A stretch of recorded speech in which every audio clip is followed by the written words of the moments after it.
学钟声一响，你总是第一个走出教室。我把课本胡乱塞进书包，还是常常追不上你。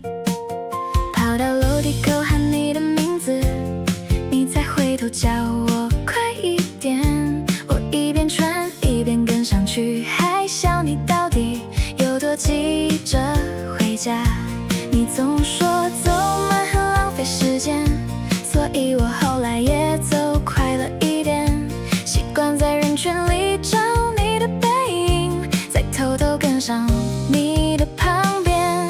我以为你不会当然，所以每次都是我追着你，红灯快变绿了也不敢停，怕一转眼又少走一段距离。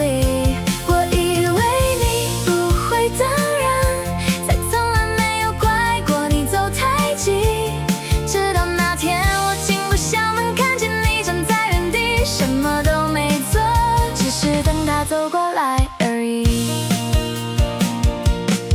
那天我难得晚了一点，至于结束天都快黑了。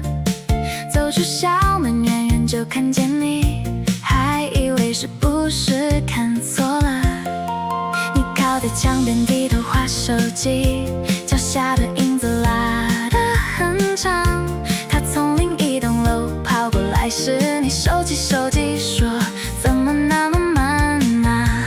原来你也可以不赶时间，原来红灯多等一次也没关系，只是以前站在你旁边的人，从来没有让你觉得值得听一听。我以为你不会等人，所以每次都是我追着你，红灯快变绿了也不敢停，怕一转眼又少走一段距离。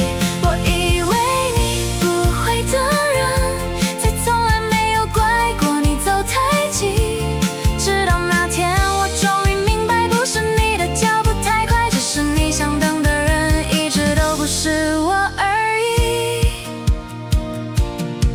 可天你照样走在前面，回头问我今天怎么这么慢，我说没什么，你先走吧，我等娘再回家。真的说了一声好，就消失在人群里。那一刻我突然觉得一切那么用力追着，好像有点傻。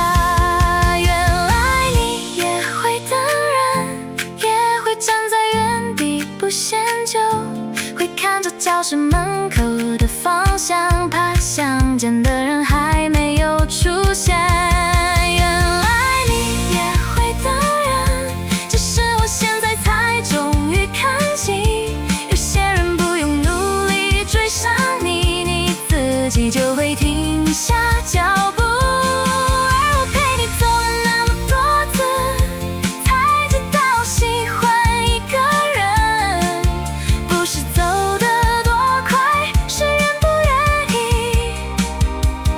等等他而已。今天放学我没有跑，慢慢走到校门口，原来一个人走慢一点也没关系。